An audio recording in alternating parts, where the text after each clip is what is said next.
بسم اللہ الرحمن الرحیم۔ السلام علیکم ناظرین اکرام، میں عمران خان، آپ دیکھیں میرا یوٹیوب چینل۔ ناظرین اکرام، علی امین گنڈا پور نے جو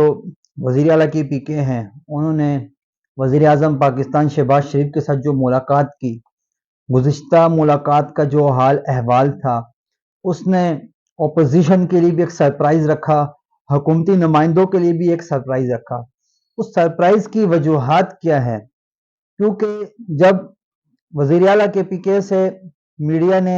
یہ سوال کیا کہ بانی پاکستان تحریک انصاف کے جو بانی عمران خان صاحب، ان کو اس ملاقات کا احوال کا پتہ ہے،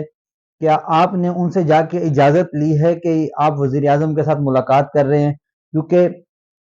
عمران خان صاحب نے جو 8 فروری میں دھاندلی ہوئی، دھاندلی کے بعد عمران خان صاحب نے دو ٹوک موقف بنایا تھا کہ Pakistan Peoples Party M Q M Pakistan اور مسلم لیگ نون کے ساتھ کسی قسم کی کوئی بات چیت نہیں کرنی۔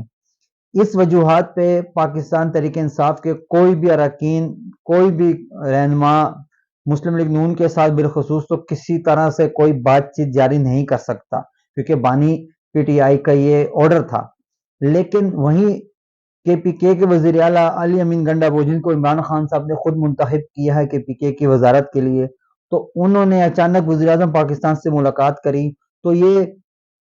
پاکستان تحریک انصاف کے جو اپنے اراکین ہیں، اراکین اسمبلی ہو گئے، قومی اسمبلی، صوبائی اسمبلی، یا وہ رہنما جو اسمبلیوں میں نہیں ہیں، ان سب کے لیے ایک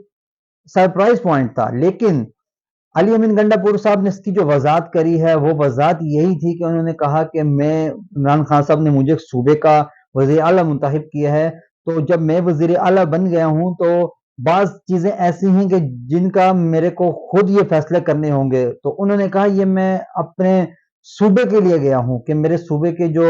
بقایا جات پیسے رقم رہتی تھی جو وفاق نے صوبائی حکومت کو دینی تھی، اس سلسلے میں وزیر اعلیٰ کے پی کے وزیر اعظم پاکستان کے پاس گئے اور جا کے اپنے جو حق تھا ان کا، عوام کا جو کے پی کے کی عوام کا جو حق تھا، بنیادی حقوق ہیں جس میں بہت سارے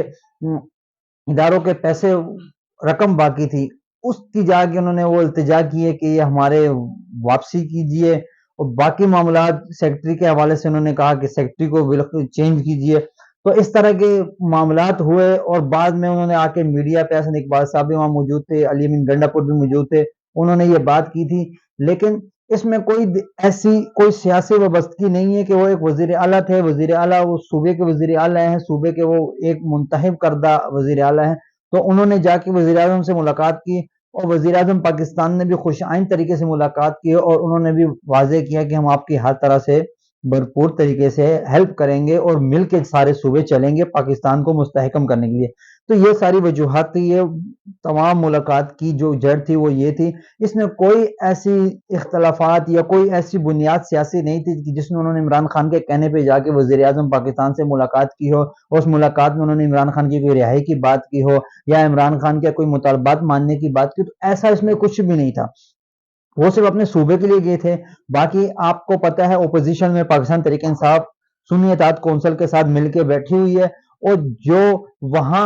سیاسی گہما گہمی ہے، دیکھیں جتنے بھی معاملات ہیں وہ کوئی ایک صوبے کے وزیر اعلیٰ نے جا کے وزیر اعظم سے معاملات سیاسی طے نہیں کرنے، جو بھی کرنے ہیں بانی تحریک انصاف کے عمران خان صاحب کے حکم پہ چیئرمین تحریک انصاف بیرسٹر گور جائیں گے، اور باقی رہنما جائیں گے، اور جو جتنے بھی یہ رہنما یہ جا کے بات کریں گے، اور ان کی بات کرنے سے سیاسی معاملات آگے بڑھیں گے۔ بیرسٹر گور نے بھی گزشتہ دن یہی بات کی ہے کہ ہم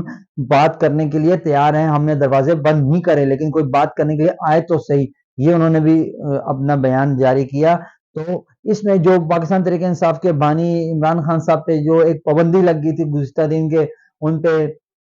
ملاقاتوں کی پابندی لگ گئی تھی کہ ملاقات نہیں کر سکتے، سیکیورٹی ہائی الرٹ کر دیا کہ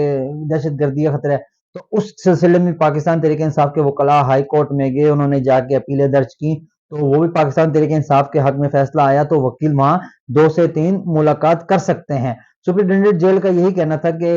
10-12 وکیل ایک ساتھ آ جاتے ہیں، وہ بولتے ہیں ہمیں بانی تحریک انصاف سے ملاقات کرنی ہے، تو اس وجوہات سے انہوں نے یہ چیز بند کری۔ یہ ایسے وہ بند نہیں کر رہے تھے، ان کا اپنا یہ موقف تھا۔ بہرحال وہ تمام باتیں بھی کلیئر ہو گئیں، اور بانی تحریک انصاف کے ساتھ ملاقات کی اجازت مل گئی۔ دوسری طرف بانی متحدہ اب بانی متحدہ کی جو بات چیت چل رہی ہے، ہر کوئی یہی کہہ رہا ہے کہ بانی متحدہ کو اجازت کیوں نہیں مل رہی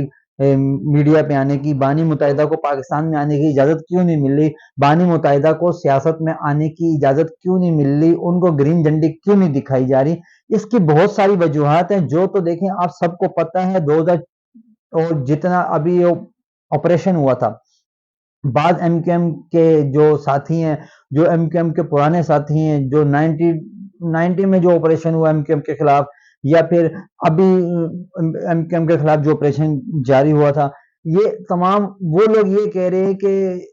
ہمیں ہر بار رسوا کیا گیا، ہمیں ہر بار اس طرح کیا گیا، لیکن وہیں ایم کیو ایم پاکستان کی جو اراکین ہیں، جو کئی دہائیوں سے الطاف حسین کے ساتھ تھے، جنہوں نے الطاف حسین کے نام سے ان کو الطاف حسین کے ایک کردار سے ان کو ایک نام ملا، وہ لوگ آج اپنے آپ کو قائد مان کے اور اپنے آپ کو آگے لا کے یہ کہنا چاہ رہے کہ وہ ایم کیو ایم کے ساتھی ہیں، وہ ایم کیو ایم کو لے کے آگے چلیں گے، وہ ایم کیو ایم کے رہنما ہیں، وہ ایم کیو ایم کی قیادت سنبھال لیں۔ تو عوام اس چیز کو نہیں مان رہے، عوام کے دلوں میں تو جو دیکھیں جو قائد ہے، جس کی قیادت ہے عوام کے دلوں میں، عوام سے اس کو مانے گی، چاہے 90 میں آپریشن ہوا ہو، چاہے ابھی آپریشن ہوا ہو، چاہے جس طرح بھی ایم کیو ایم لندن بن گئی یا ایم کیو ایم پاکستان الگ ہو گئی، لیکن اگر آج بھی اگر الطاف حسین کو اس چیز کی اجازت مل جائے کہ آپ پاکستان میں سیاست کر سکتے ہو، آپ دوبارہ سے اپنی سیاست بحال کر سکتے ہو، الیکٹرانک میڈیا پہ الطاف حسین کو اجازت مل جائے، تو آج یہ جتنے ایم کیو ایم کو الطاف حسین کو گالیاں دے رہے ہیں، یا الطاف حسین کے پیچھے لگے ہوں، یا ان کے کارکنان کے پیچھے، تو یہ جتنے لوگ ہیں، یہ سارے کے سارے اسی جھنڈے کے نیچے بیٹھے ہوں گے، اسی الطاف کے نیچے بیٹھ کے اسی الطاف کے حق میں باتیں کر رہے ہوں گے۔ آج یہ جتنے مصطفیٰ کمال یا جتنے بھی دیگر لوگ ہیں، جو لوگ یہ کہہ رہے ہیں کہ الطاف حسین کی یہ مسائل تھے، وہ مسائل تھے، یہ الطاف حسین سے اختلافات سب کر سکتے ہیں، لیکن یہ لوگوں کے تو وہ قائد ہے۔ اب کوئی بیرسٹر گور اٹھے، وہ کہے کہ بانی کا تحریک انصاف جو ہیں عمران خان وہ ایسے ہیں کہ میں تو چیئرمین بن گیا ہوں، تو کیسا لگے گا عوام کے دلوں میں، کیسا غم اور غصہ۔ یہی حال کراچی میں ہے، یہی حال ایم کیو ایم کے کارکنان کا ہے کہ مصطفیٰ کمال یا دیگر جب بھی امین الحق وغیرہ جتنے بھی ہیں، جب یہ الطاف حسین کے بارے میں بولتے ہیں تو ان کے کارکنانوں کا بھی یہی حال ہوتا ہے، کیونکہ قائد جس کا ہے وہی ہے۔ لیکن ہم تو اپنے جتنے ادارے ہیں، ہم تو اپنے اداروں کے ساتھ کھڑے ہوئے ہیں، ہم نہ الطاف حسین کے ساتھ ہے، کیونکہ دیکھیں ہم جب تک ہم ہر اس سیاسی لیڈر کے ساتھ ہیں جب تک وہ پاکستان کی بقا کے لیے بات کرے گا، لیکن جب وہ پاکستان کے خلاف بات کرے گا، یا پاکستان کے اداروں کے اوپر نشانے باندھے گا، یا پاکستان کی سالمیت کو نقصان پہنچائے گا، پاکستان کے اداروں کو، بالخصوص ایک وہ ادارہ جس کی وجہ سے ہم لوگ امن و امان، ایک بہترین امن و امان کے طریقے سے ہم اپنے ملک میں رہ رہے ہیں، اگر اس ادارے پہ کوئی نشان ڈالے، یا اس ادارے پہ کوئی بات کرے، یا کسی کو اس ادارے کے خلاف بھڑکائے، تو ہم اس کے ساتھ کبھی نہیں ہو سکتے، ہم کبھی اس ایسے بندے کو اپنا قائد نہیں مان سکتے، کیونکہ ہم تو اپنے اداروں کے ساتھ کھڑے ہیں۔ ہم عوام کا یہی ہے، عوام اداروں کے ساتھ کھڑی ہوتی ہے، ادارے مستحکم ہوتے ہیں، پاکستان آگے بڑھتا ہے، معیشت بہتر ہوتی ہے۔ لیکن کوئی اگر ملک کے لیے نقصان دہ ہو، اداروں کے خلاف بولے، ملک کے خلاف بولے، یہاں تک کہ ایسے ملک کا ساتھ دے جس ملک کا ہمارے ملک کے ساتھ دہائیوں سے لڑائی چل رہی ہو، تو ہم اس بندے کو کیسے اپنے پاکستان میں تسلیم کر سکتے ہیں؟ کبھی بھی نہیں ایسے بندے کو ہم پاکستان میں تسلیم کر سکتے جو ہمارے ملک کے لیے نقصان دہ ہو، جو ہمارے اداروں کے لیے نقصان دہ ہو۔